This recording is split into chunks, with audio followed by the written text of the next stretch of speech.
Welcome to The Explainer. Today, we're diving into something really fascinating. We're going to explore how deeply held personal beliefs can actually shape technological innovation and ethical AI design. We usually think of the tech world and the spiritual world as these two totally separate realms, right? But today, we're going to see what happens when they actually collide. We're looking at the life and work of an IBM Master Inventor. Her faith didn't just give her personal comfort, it literally formed the architectural blueprint for her work in artificial intelligence. So, let's just jump right in. So our story actually kicks off with this incredibly powerful, kind of desperate prayer from a first-year university student named Joanna. She said, "If you were real, reveal yourself to me in a way that I could not deny." Now, at the time, she wasn't looking for some rigid religious dogma. She was really just a teenager looking for a community, a place to belong. But feeling completely out of her depth in this Christian student group she visited, she basically threw down an ultimatum to the universe. And honestly, as we'll see, that single questioning moment sparked an unbelievable journey from a really confused student straight to the absolute top tier of computer science. Section 1. The Spark of Innovation. Looking at Joanna's progression is incredibly linear and deeply connected. During her first year of university, she actually finds that faith she was looking for through these daily experiences and little provisions that, to her analytical mind, mathematically defied probability. Then, year 2 rolls around. She had totally planned to be a psychologist, but she experienced what she described as a supernatural peace when she reluctantly switched her major to computer science, which, by the way, she was already effortlessly acing. Flash forward to after graduation. Driven by the very relatable need to just pay her bills, she gets hired by a SIC company and is immediately thrown into the deep end on this insanely complex compiler project. Just trying to survive her probation period forced her to build a rock-solid foundation in system design and architecture. And that trajectory eventually peaked when she became a literal IBM Master Inventor, shaping the future of innovation. Just to give you an idea of the sheer breadth of her technical expertise as an inventor, we are talking about foundational industry-shifting patents here.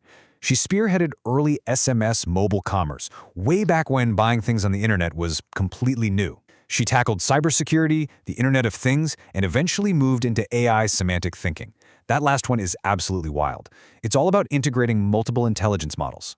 Think about programming a system to know that if it hears a smoke alarm, sees visual smoke, and detects carbon monoxide all at the same time, it needs to instantly tell you to get out of the house. It's some seriously multi-layered problem solving. But before we get into her ultimate philosophy on AI, we really need to nail down what AI actually is. Section 2. Demystifying artificial intelligence.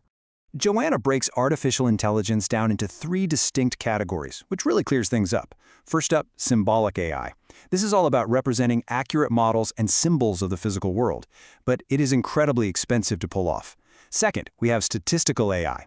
This one uses normal distributions and neural networks. This is actually the stuff we interact with the most today. It's what powers large language models like ChatGPT. And finally, subsymbolic AI.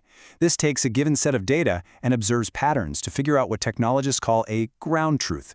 Basically, it finds complex insights that are just completely invisible to the human eye. So, drawing from all that, how do we actually define it? Well, artificial intelligence is the computing capability to perform tasks that typically require higher human cognition. We're talking about things like perceiving, talking, communicating, calculating, and reasoning. I mean, it sounds incredibly comprehensive, right? Like it does everything. But if you look really closely at those action verbs, Joanna points out a glaring limitation. The missing elements are empathizing and discerning. This is a huge deal. The crucial point here is that from Joanna's framework, you literally cannot digitize the deeper inner being or the soul of a human. A machine can crunch numbers and calculate all day long, but it cannot truly care. It can process mountains of data, but it completely lacks spiritual or moral discernment. And honestly, this fundamental limitation shapes absolutely everything about how she believes AI should, and maybe more importantly, shouldn't be used. Section 3.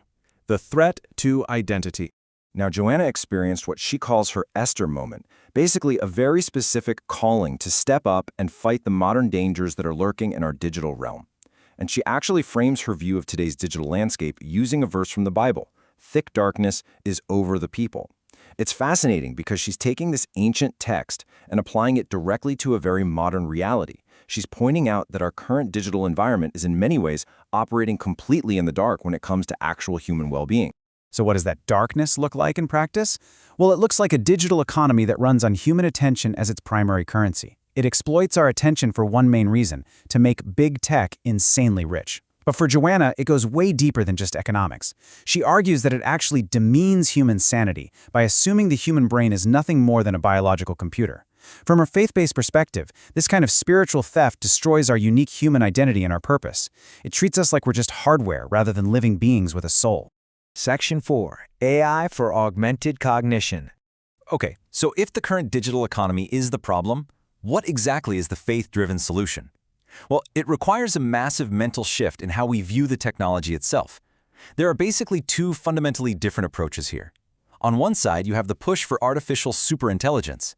This is a model that basically aims to replace humans. It steals our attention, it chips away at our sense of purpose, and ultimately it demeans human holiness, the core idea that we are uniquely created.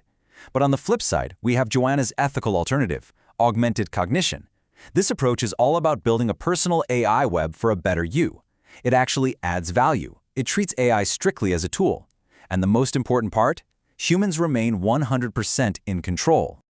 Let's define that clearly. Augmented cognition means using AI as a controlled tool to make ourselves better people by leveraging what AI is naturally good at rather than just abdicating our human roles. Because of her deep belief that humans possess a unique mind, will, and emotion, Joanna argues strongly that we must never hand over our uniquely human responsibilities to a machine. We use the machine to augment what we can do for sure, but never to replace our humanity. Section 5. Ethical Design in Action. All right, let's take all these theological and theoretical ideas and actually ground them in a real-world, life-saving reality. What does augmented cognition look like when you put it to work? Well, imagine a patient who's just been diagnosed with breast cancer. In step 1, doctors take that patient's completely unique genotype and input it into an AI model. In step 2, the AI, specifically statistical AI, goes to work processing massive, unbelievable amounts of data to find hidden statistical correlations. Then by step 3, the AI matches that specific patient with the exact cancer drug that is statistically proven to be the most effective for their unique genetics. Guys, this isn't some distant science fiction. This is AI being used right now, today, as a tool to save lives.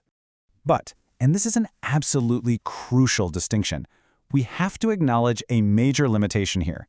AI provides correlation. It's incredibly good at spotting the pattern. But humans provide causation.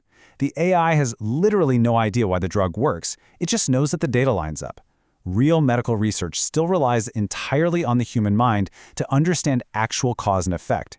The tool correlates, but the human comprehends.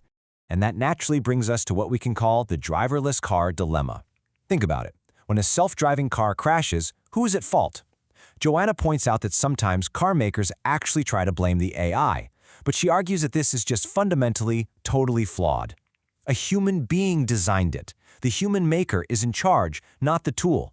Relinquishing that responsibility is basically just humans getting lazy and stepping down from our rightful place as the creators of the technology. The creator absolutely must hold authority over the creation.